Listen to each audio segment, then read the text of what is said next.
Well, thank you so much, Elder Bastien, for starting us off in a good way.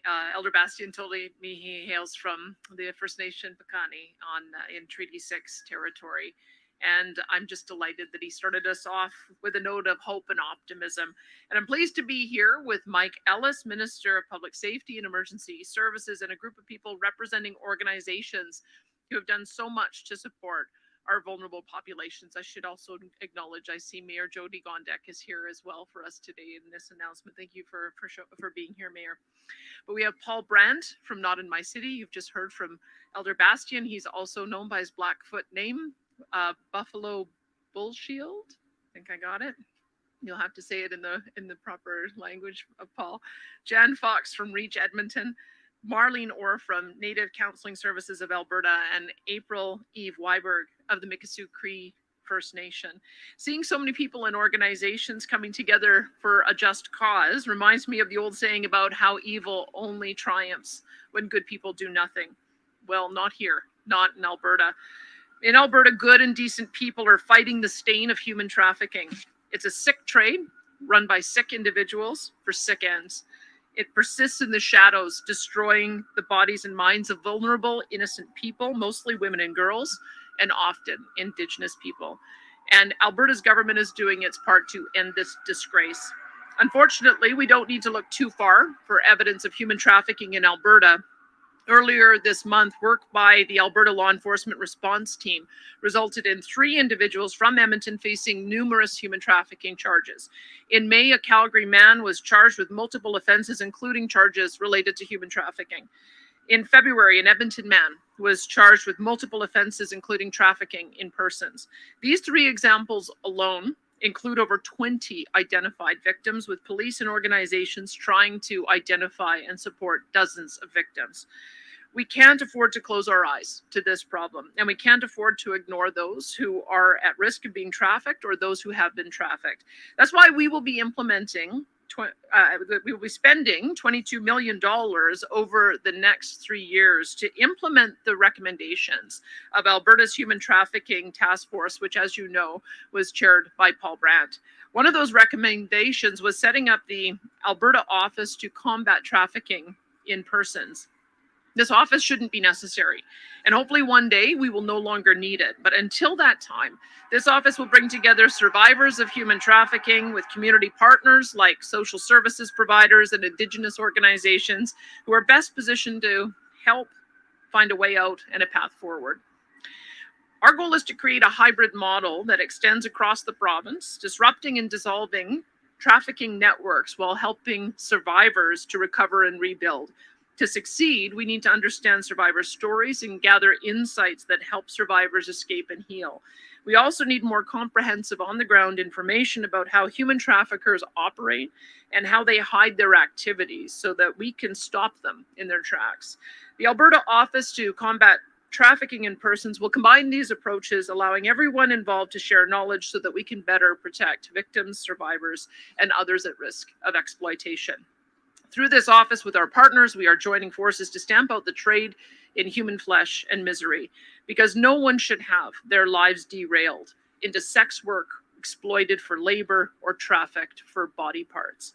No one who has endured this trauma should be left to suffer in silence, and no family should be left to wonder what happened to their loved ones.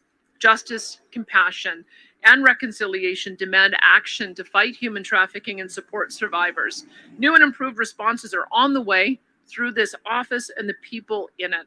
And now I would like to ask Minister Mike Ellis to share more details.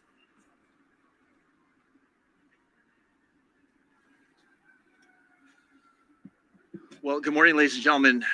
Despite the rain, this is actually a great day. It is a beautiful day in Calgary. And thank you to Premier Smith, all the wonderful people. This is truly something I always talk about, being a role model on anything that we do, whether it be the mental health and addictions, we do in the law enforcement community, and this is no different in being a role model for really the rest of Canada, if not North America, to really follow suit. So I'm obviously grateful to be joined by such amazing partners that have been involved with our government's focus on combating human trafficking over the past years. Specifically, we're here with Paul Brandt founder of Not In My City. Sir, thank you for your endless compassion to helping young people, helping anyone who's the victim of human trafficking, and just God bless you, sir. Thank you. He and his team have been great partners in the fight against human trafficking. He also chaired Alberta's Human Trafficking Task Force, as mentioned by the Premier. Marlene Orr with Native Counseling Services of Alberta, we're so grateful to have you here with us in all your advocacy to help people involved with human trafficking. Jan Fox with Reach Alberta, I know I saw you and spoke to you as well. Thank you for your hard work in the community. I want to welcome April Eve Weiberg and thank her for being here with us today, along with so many community partners who have increased awareness in human trafficking. Oftentimes, this isn't an issue that is thought about in places like Alberta, but we need to understand that trafficking happens, and it happens here and in many forms. This is a real issue, and we need to do our part to disrupt it, and in fact, stop it. The main categories of human trafficking include labor and sex and tissue and organs. This new office will be an important resource for those impacted and entire communities. As we know, one of the best ways to disrupt human trafficking is to raise awareness. That is going to be a primary focus of the new Alberta Office to Combat Trafficking in Persons. In addition, it will offer an important frontline resource that is providing support to victims and survivors by connecting them with community resources. That's why we have partnered with expert organizations here with us today as they operate this new office. Human trafficking in any form is fueled by secrecy, and we're not going to allow that to happen in Alberta. The actions of criminal groups and individuals in secrecy is targeting some of the most vulnerable people in our society, and that is unacceptable. As a former Calgary police officer myself, I can tell you that the cases involving human trafficking are some of the worst that I saw during my career. And that's why today's announcement is so important for Albertans. Just as we're treating other issues, we're taking a holistic, collaborative approach to tackling this daunting challenge. So while boots on the ground are indeed a key piece on how we will fight human traffickers, we're also making a big investment in the supports that the Alberta Office to Combat Trafficking in Persons will offer. We are confident the office will lead to victims and survivors having better access to supports that they need to deal with the trauma so that they can live happy and healthy lives again. At the same time, I'm eager to talk about and help to provide this information, to make our law enforcement bodies that even make them more effective in their efforts to uproot human trafficking in organizations and their activities. This office is, of course, just the latest in what has become a lengthy list of steps that our government has taken over the past 4 years. It started with the commitment to a 9-point action plan to combat human trafficking, which are all completed or at least underway. It continued with the passing of the Protecting Survivors of Human Trafficking Act, legislation to make it easier for survivors to get protection orders, and for police to take quicker action to rescue survivors, and much, much more. Then there was the Alberta's Human Trafficking Task Force, which did an amazing job connecting directly with survivors and experts to provide helpful recommendations to improve our efforts to undo trafficking networks and protect victims. And now, based on those recommendations, we find ourselves setting up this new office as part of a 3-year, $22 million investment that we're making in this fight. This is real progress for people who need it, and we are not finished yet. We're grateful to be working with the experts in these vital community organizations and look forward to providing you with updates along the way. I encourage you to keep those affected by these crimes in your mind as we approach the World Day Against Trafficking in Persons this Sunday, July the 30th. We're committed to doing our part, but we need collective awareness, understanding, and action to end human trafficking. So thank you. Thank you to everyone for being here to show your support on this very, very important day. And with that, I'd like to introduce April Eve Weiberg, a survivor of human trafficking, to come to the podium.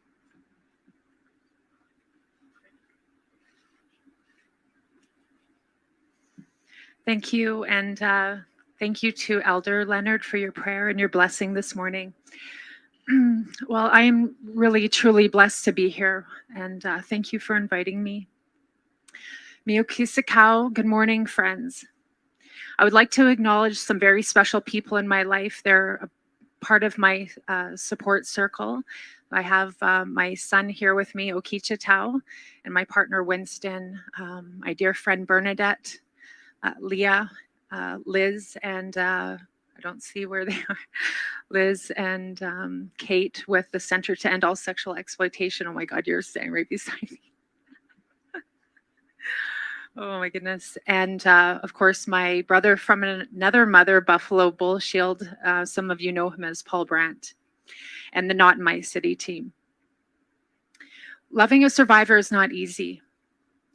Our healing journeys can be messy, filled with often out of nowhere triggers, responses, and flashbacks. We are much like an onion with many complicated layers. 17 years ago, I was self-liberated from sexual exploitation. Before then, I almost spent a decade of my life being sold in cities across Western Canada and the United States. In cities such as Edmonton, Fort McMurray, Saskatoon, Vancouver, Las Vegas, and New York City. When I was first targeted and groomed, I was taught to hide my Indigenous identity because I was told that the sex buyers, if they found out about this, that I would be more likely to be beaten, robbed, raped, or murdered.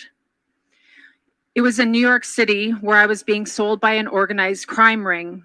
I had almost succumbed to the violence and exploitation until a good friend who knew what I had been involved in, but who was also involved in the illicit drug trade, bought me a one-way plane ticket back to Canada. Today, I know that if I did not leave New York City when I did, that I would have died there, most likely becoming a Jane Doe, a murdered Indigenous woman with no one to come find or identify me. Because of my childhood and intergenerational trauma, I was hurt, insecure, and angry. I was disconnected from my family and my culture, and I did not know my worth.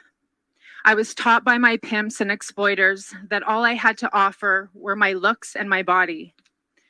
It was just a few years ago that I thought I was not even worthy of wearing a ribbon skirt like the one I'm wearing today, because of what had happened to me. Today, however, I know that I am sacred, and I now know my true worth. Human trafficking for the purpose of sexual exploitation is organized crime. Yes, some may be more organized than others. However, the effects of sexual exploitation and the complex harm it causes its victims is very serious and can be deadly. The groomers, the pimps, the profiteers, and the buyers must be held accountable for these harms. According to Alert's 2022-23 annual report, over a 12-month period, a trafficker was arrested every 12 days in this province. As long as the demand is high, there will be more and more victims. The time for talk on this issue is over. Let's take action together. Here are some ideas. Address buyer demand. No buyers, no business. Focus on efforts on healing, recovery, justice, and prevention. The average age of an online child exploitation victim is 13. Learn to spot the signs of targeting and grooming and active exploitation. Employ survivors, believe survivors, help amplify our voices like the Center to End All Sexual Exploitation and Not in My City does. Keep working together, involve survivors, our families, and our communities. Harness the power of social media, develop inclusive campaigns. Regarding the cross-border nature of this issue, involve CSIS, the Canadian Security Intelligence Service, and the FBI. And for our two-spirited relatives, our men and boys, they too are being targeted and groomed and exploited. We know that men and boys are also being groomed to become buyers and profiteers. This needs to be addressed. Again, I want to thank Elder Leonard again for your prayer and your blessing, and thank you for being here today. Hi, Kananaskoomton. Now I would like to invite my brother from another Mother Buffalo Bull Shield up to come say a few words. Astam.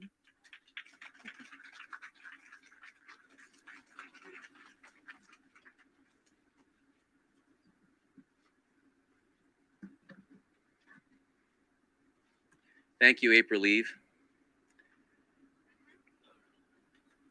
Premier Smith, Deputy Ellis, Deputy Premier Ellis, esteemed colleagues, Elder Bastian, task force members and special guests. Thank you for your advocacy, investment, support, and dedication to combating human trafficking, one of Canada's fastest growing crimes. My name is Paul Brandt, and as you've heard, Buffalo Bull Shield. I'm the former chair of the Alberta Human Trafficking Task Force and the founder of Not in My City, a nonprofit which works to disrupt, prevent, and end sexual exploitation and trafficking of children and youth. We're a facilitative organization working to disrupt human trafficking by raising awareness, creating a platform for collective action, mobilizing communities, promoting preventative strategies, and facilitating transformational systems change. I'd like to thank the Not in My City team for their dedication, expertise, and tireless efforts on behalf of those directly impacted by human trafficking. Thank you for coming along on this journey with me and my wife, Liz. This is a proud day for all of us, and we celebrate this success together. I'd also like to thank Reach Edmonton and Native Counseling Services of Alberta for their commitment and partnership. Like three woven strands of sweetgrass, we're stronger together. Not in My City began our work 6 years ago with a survivor-focused approach, and we're thankful for all of our community partners, including law enforcement, and all involved in the Alberta Provincial Human Trafficking Network, which Not in My City founded and co-chairs, who've collaborated so diligently on behalf of victims and survivors of trafficking here in Alberta. In this short time, we've seen our community collectively step up to overcome gaps in understanding, strengthen and streamline existing systems, and create pathways to a more unified and universal approach to preventing, addressing, and suppressing human trafficking. There's an awakening happening in Alberta. There's a transformation taking place. I'm proud to be a part of a community who today is gathering to put forward a collective commitment in the fight against modern-day slavery. Led by the testimonies of survivors of human trafficking, today we're launching a new way to address and prevent this crime in Alberta and beyond. And in this moment, it's the voices and experiences of those most deeply impacted by trafficking who we will amplify. Like a Mexican labor trafficking survivor who comes to mind right now. His experience was shared with the Alberta Human Trafficking Task Force, and upon being freed from exploitation here in Canada, this man said to investigators, and I quote, "Last night I went to bed a slave. This morning I woke up a free man." I think about people like Madison Fraser. In my role as chair of the Alberta Human Trafficking Task Force, together with members of that body, many of whom are here today, we heard from Madison's mother, Jennifer, about the terrible account of Madison losing her life to trafficking here in Alberta. We resolved that a new way of addressing and suppressing human trafficking would be implemented in our province when we heard her story. Seeing the issue of trafficking through the lens of those who've been trafficked or directly impacted by trafficking has changed Alberta's approach to preventing and combating this crime. And people like April Eve, we've heard from today, also come to mind. April Eve has become a sister to me, one who consistently reminds me that with my Indigenous name bestowed on me by Elder Bastian, that I have a responsibility and a privilege of serving Indigenous children and populations who are disproportionately impacted by trafficking in Canada. April Eve is a strong and deliberate Indigenous leader who courageously is walking her survivor's journey. She's pressed on through countless challenges, and in doing so has inspired many others from her position of strength. She doesn't find her identity in her past, but instead in her Indigenous heritage, her hope for the future, and her infinite value as a unique and precious individual. She has been a warrior.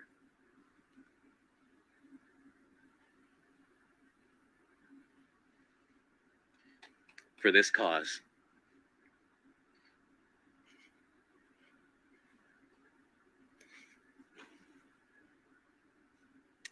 And her perseverance is being rewarded today. Today's announcement comes as a direct result of the willingness of survivors of human trafficking to share their stories. April Eve, your story and the power of your voice is being heard. Thank you. Thank you for your leadership. And so we're gathered here today on the rooftop of Calgary's downtown Marriott Hotel to launch a new era in the fight against human trafficking for Albertans. The setting is appropriate as it displays the DNA of the Alberta Office to Combat Trafficking in Persons, an initiative which will combine the unique capabilities of government, private industry, frontline service providers, and the community in a new way which Canada has never seen. This Made in Alberta approach will be working alongside industry and government and community leaders. We're excited to be working alongside the Marriott today, as Marriott Hotels has long been a hospitality industry leader in the fight against human trafficking. Their commitment and investment is the type of focus and dedication needed from all stakeholders to truly transform the lives of those being exploited and to prevent trafficking from happening in the first place. We commend this government's resolve and investment toward this innovative approach to combat human trafficking.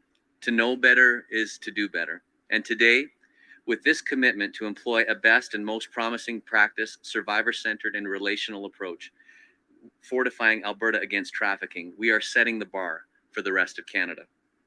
Make no mistake, human trafficking is a dark topic and a difficult evil to comprehend. It is force, fraud, and coercion, and the deliberate exploitation of another person's misery for profit. It can be hard to see solutions, but when we shine a light, there's hope. The formation of the Alberta Office to Combat Trafficking will shift the balance of power away from traffickers and those who would victimize and exploit vulnerable individuals in our communities. Thanks to this initiative and commitment, the seeds have been sown for a safer, trafficking-free future for all. And with that, I'd like to introduce Marlene Orr, CEO of Native Counseling Services of Alberta, to come and bring words. Thank you, Marlene.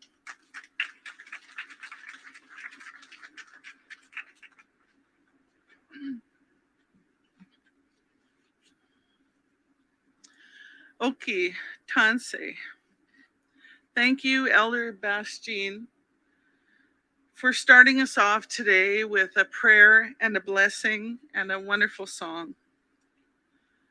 I am very honored and humbled to stand in Treaty 7 territory, home of the Blackfoot, Dene, and Nakota Sioux.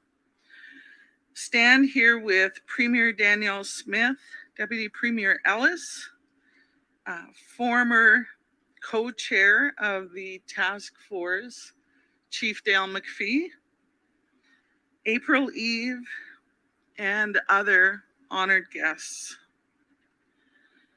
Today I stand proudly in partnership with the Alberta government, Reach Edmonton, and Not in My City to announce this unique initiative. Native Counseling Services of Alberta has been providing programs and services for Indigenous people developed by Indigenous people in the many areas of justice for over 53 years. NCSA has evolved from a court worker program assisting Indigenous people to navigate justice systems to an international leader in restorative and social justice. NCSA's 40 years of producing high-quality education, training, and resource materials is unparalleled by any organization in Canada. We look forward to leveraging our expertise, our connection to Indigenous people and communities across the province to address this very complex and challenging issues related to human trafficking. working collectively with Not in My City under the leadership of Paul Brandt, who knows more about human trafficking than anyone else I know, and the experienced coordination of Reach Edmonton under the excellent leadership of Jan Fox, we will center survivors in our work of bringing police, community, industry, and agencies together to collectively address and eradicate human trafficking. Much gratitude to Minister Ellis for moving forward on this issue through the establishment of the task force and the implementation of the recommendations in the Reading Stone report, and the development of this unique office. Thank you so much to April Eve for sharing your personal experiences in a voice that has been clearly heard and acted on. We're all very proud of you.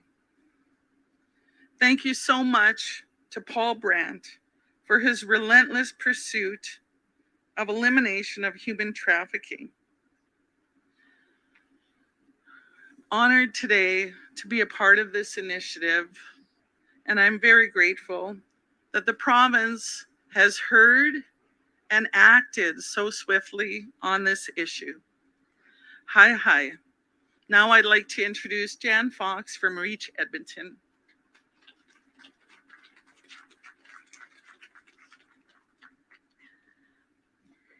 Thank you, Marlene. Premier Smith, Minister Ellis, members of the task force that are here today, and other distinguished guests. I'm very pleased to be here on Treaty 7 for this historic occasion.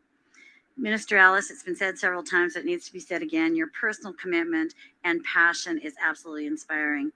And Premier Smith, it means the world to us that you're here to share this day with us. Thank you both so very much.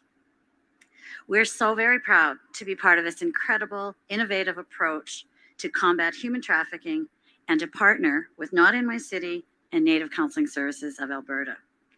I also want to just take a second to make a special thanks to Marisol and Linnea from the department for making this happen in an absolute seamless fashion.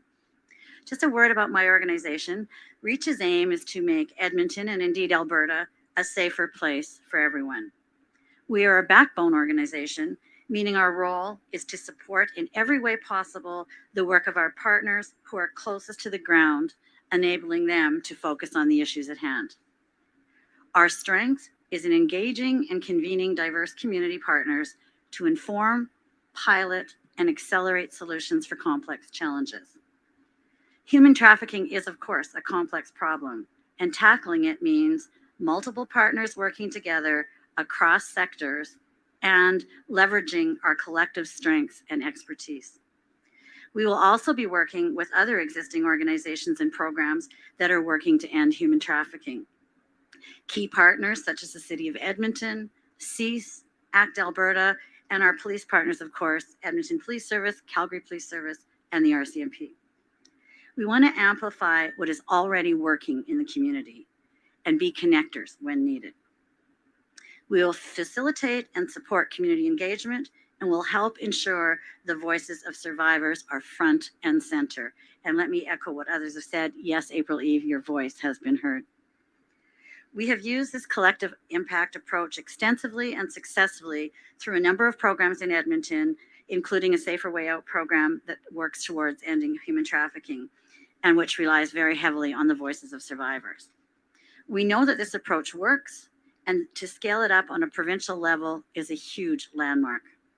I had the honor of being part of the task force that the minister and Paul spoke about.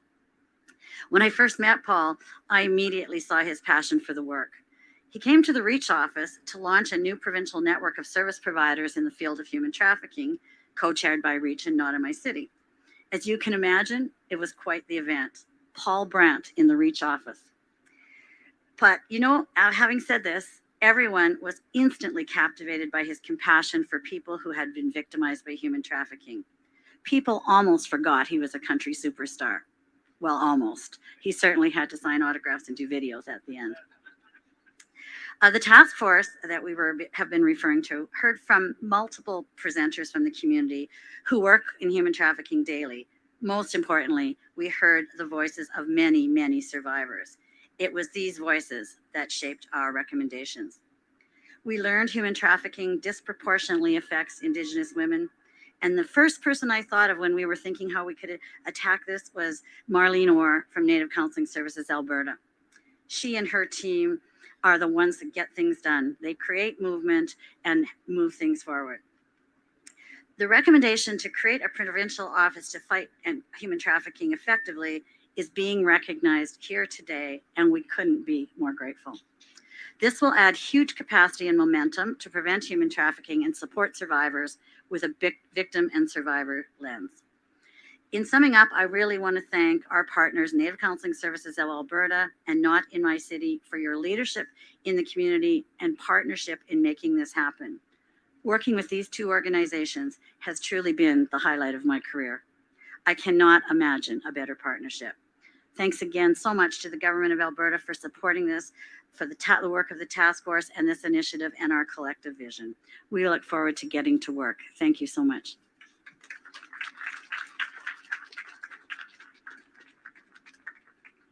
We'll now go into our media Q&A.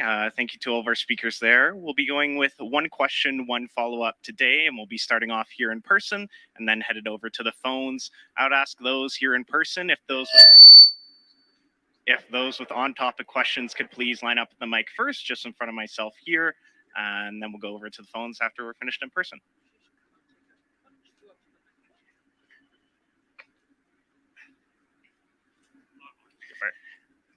Aaron with LiveWire Calgary. Question for Minister Ellis. Sure. Minister Ellis, how many staff members are going to be in this office, and when can we expect the office to be fully operational? Well, that's a good question. I don't know. Paul, do you have any operational answers to that? Thanks for that, and thank you, Deputy Minister. The early stages of the planning for the office are just underway right now, and so as a part of our discussions with our partners in government and with the tripartite as well, we'll be putting together a more robust structure to identify exactly who is going to be in the office and how many people will need to be there to ensure we're doing the work that needs to be done here. Thanks.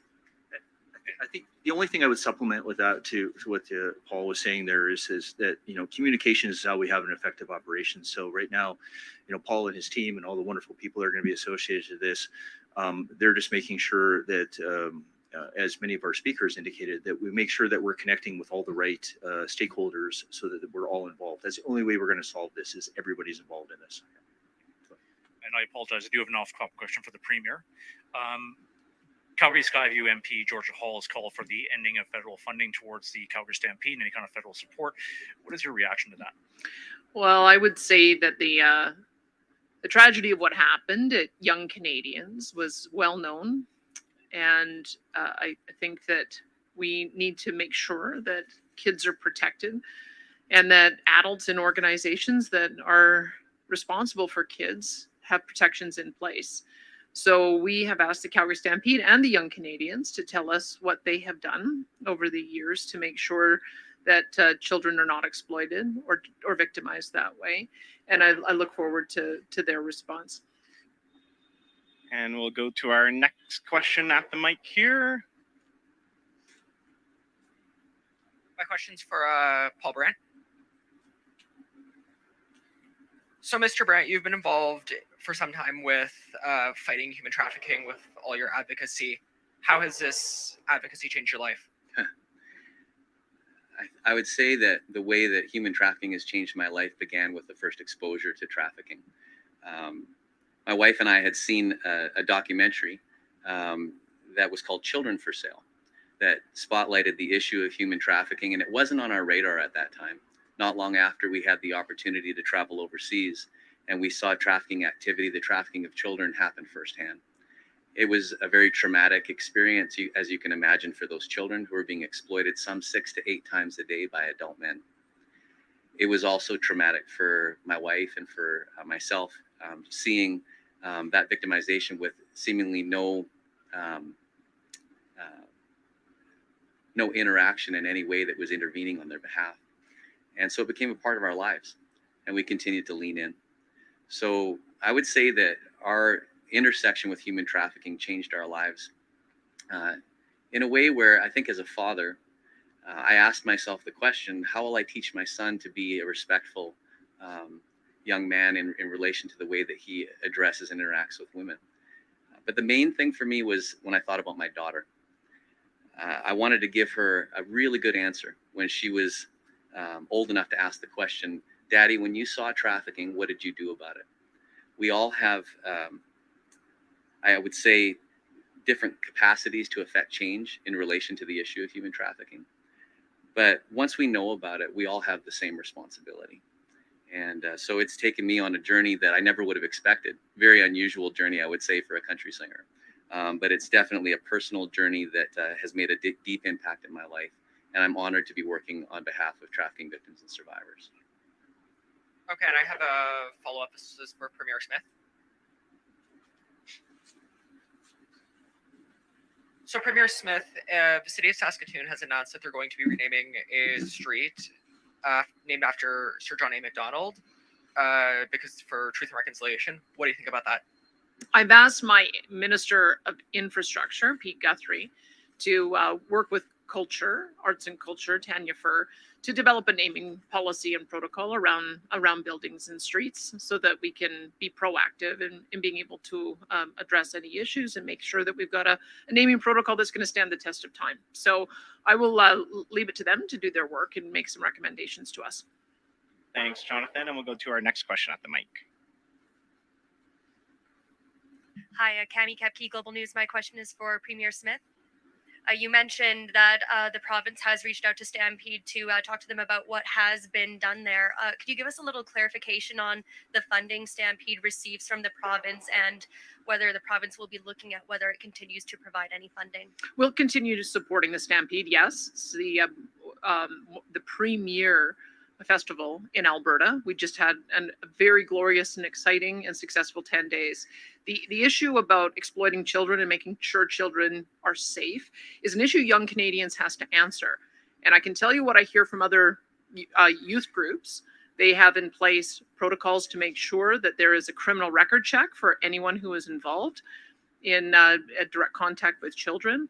They have annual training for adults on how the proper way to interact with children. And they also have protocols to make sure that no child is ever alone in a room with an adult. And so those would be the kind of things I would be asking young Canadians to let us know so that they can address the issue. Remember, this was reported in 2014. So the perpetrator has been held to justice, but to make sure that there aren't any ongoing problems, I would fully expect that those would be the kind of protocols that are in place there. And the other one for me, a doctor's clinic in Marda Loop has been going to paid services 4 days a week. I'm curious about your thoughts on this and the precedent it sets. Well, it won't set a precedent because we won't let it happen. There is, I signed a protocol with the federal government for 10 years committing to the principles of the Canada Health Act. That means that you cannot charge to access insured services. If that's what they are doing, they will be shut down, they will be fined, or we will withhold payments to them. So it won't be allowed to happen. Thanks.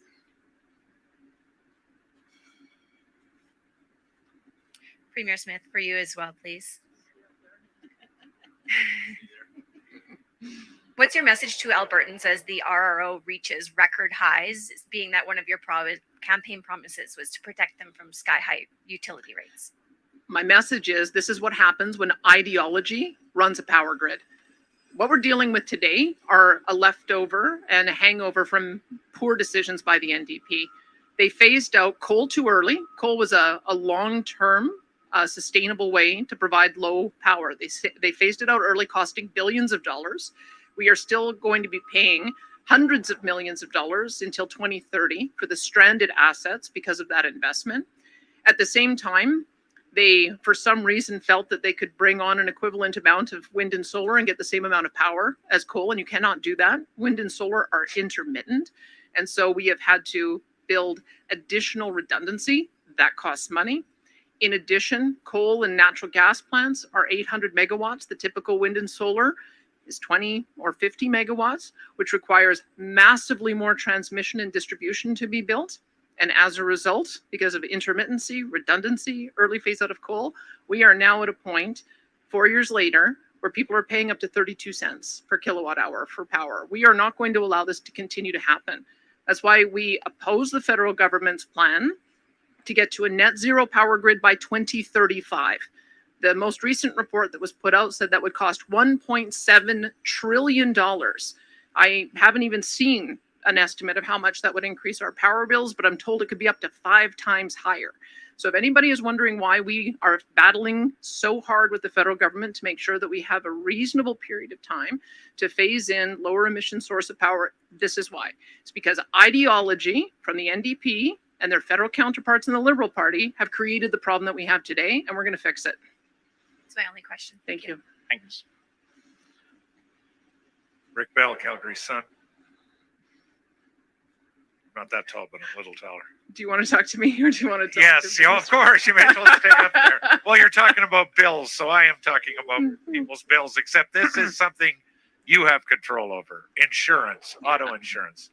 The provinces, Automobile Insurance Rate Board has a consumer report out now, which shows, recently released, shows that Albertans are increasingly upset about the continued increases in premiums, even to people who have clean records. And in fact, very few Albertans agree with the statement that premiums are fair and reasonable. Just so you know, the number is 4%. I've been reading your columns. Yeah, so Well aware. therefore, you know, I talked about this with you at Christmas, and you were very much committed to a change. So could you tell me, what do you think when you hear from Albertans through this report about their continued, disdain for what's happening in the insurance business? There's no question that the insurance premiums in Alberta are a problem. We used to be able to have the lowest rates in the country, and it's not the case now. So we had a pause on the year-over-year increases. We're not allowing insurance companies to increase insurance premiums until we've had a chance to do a review. We had an interruption on that with the election and with the new finance minister. But as recently as last week, I said it's time to get going. Let's figure out what some of the recommendations will be for how we can bring rates down. We put it to the insurers. Tell us what you think you can do to assist us in bringing these rates down for not only auto, but also for property. And so that process is underway.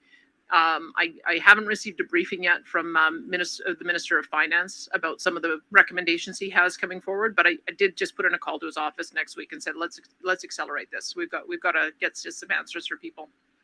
And my supplementary, Mr. Speaker, is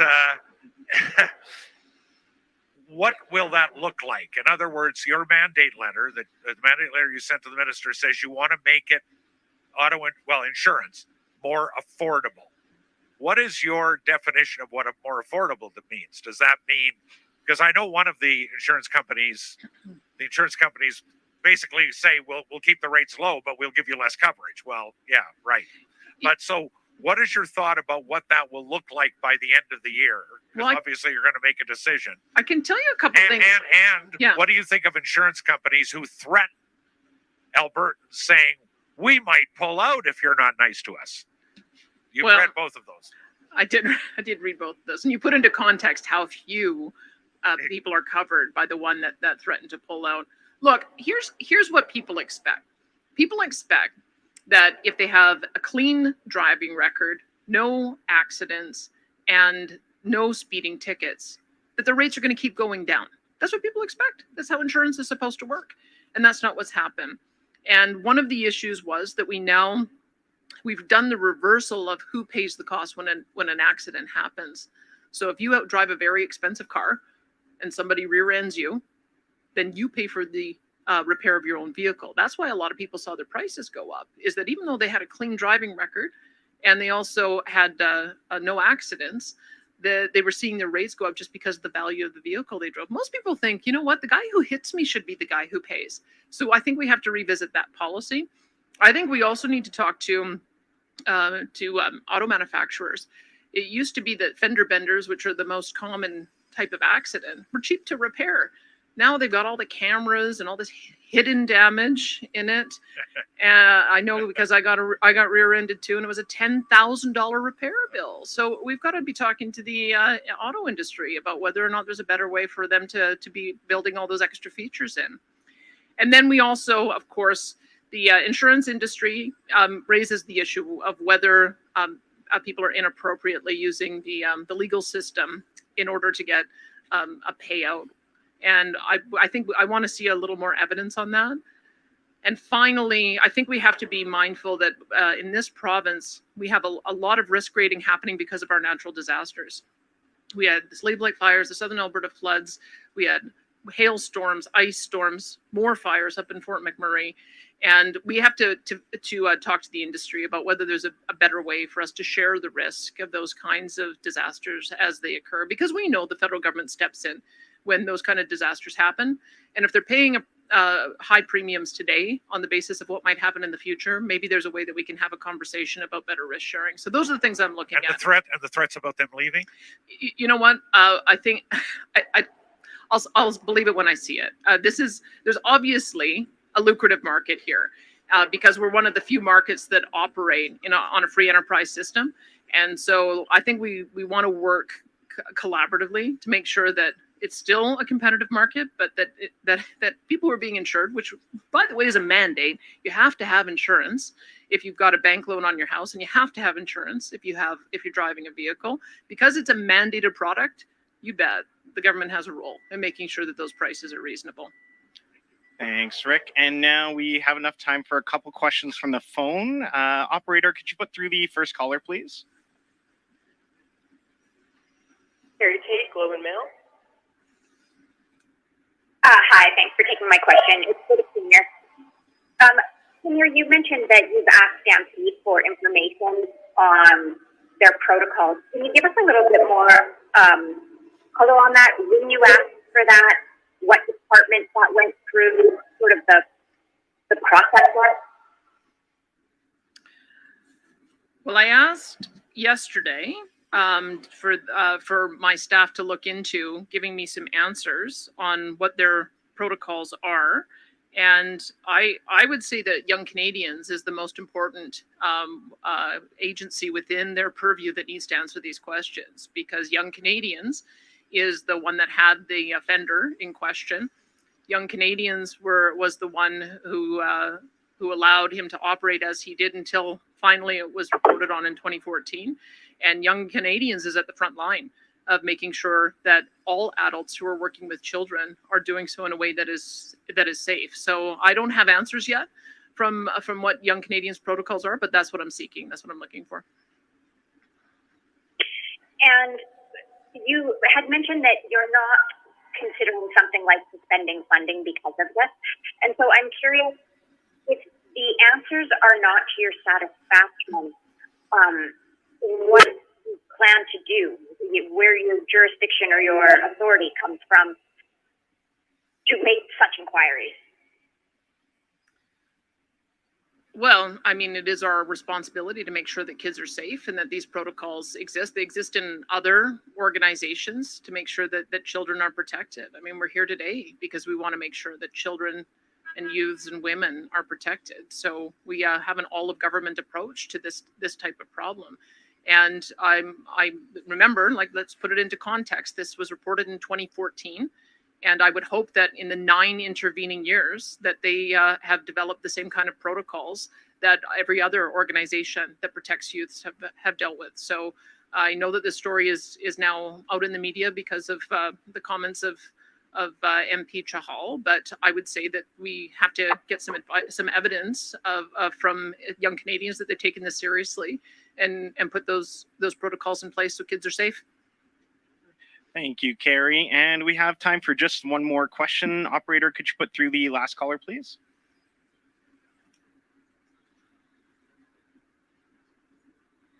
Kyle Moore, Kicks FM. Hi there. My question here is for Minister Ellis. Certainly with human trafficking, this announcement today, a lot of focus has been on things that happen in the big cities, but this is a crime that can and does happen in kind of smaller centers and rural areas, that kind of thing. So with this announcement today of this office to combat human trafficking, how will this help in dealing with this issue when it happens in rural areas? Well, thanks for the question. It's a coordinated approach, right? That's why we have members here from our two large cities with Calgary and Edmonton, but we also have members of the RCMP here as well. And it's all about that communication, right? You have to communicate in order to have an effective operation. And, unfortunately, a lot of these offenders like to, set up their shops, whether it be drugs or trafficking or whatever the case may be, sometimes in those rural communities to kind of hide and then send those victims out into the large municipalities in order to commit those crimes. So, it's about having the communication between the law enforcement and having the center that Not in My City is going to be operating here is going to be just a phenomenal resource for victims. It's going to be a phenomenal resource for law enforcement to make sure we have a coordinated approach to this. And did you have a follow-up, Kyle? Yes, and kind of as a follow-up to that, certainly there are many incidents of human trafficking that don't really go reported. Do you think that having just sort of more of this kind of resource available will help in kind of raising awareness of this issue? Well, a simple answer to that is yes. We talk about the awareness, right? And that's why we're here. That's why we have the people that we have standing behind me at this moment here is to raise this awareness. I mean, this is if not should be really the top story that we're talking about here right now. We have young girls, disproportionately our friends in the Indigenous communities, boys, women, girls that are being trafficked as we speak today, that are getting involved with drugs. This is a lot of people don't know this is what the predators do, right? They get these poor kids hooked on alcohol and drugs and you know what? This is why what this government is going to be doing in the future when we talk about compassionate care, and that's going to be a tool in the toolbox. That's going to be a tool in the toolbox for families where they might have some young person that they have, a loved one that they might have that is being preyed upon by a human trafficker, and they get them hooked on these drugs, and they're going to be able to intervene through the courts to get that child into some sort of recovery. I mean, this is it was said here before, it's a complex problem, but I would say this is what we're doing here in Alberta. This is what we do in Alberta. We lead the way, and we're going to be leading the way in human trafficking, and Paul and his team should be commended for the hard work that they have done thank you. Yeah, that's right.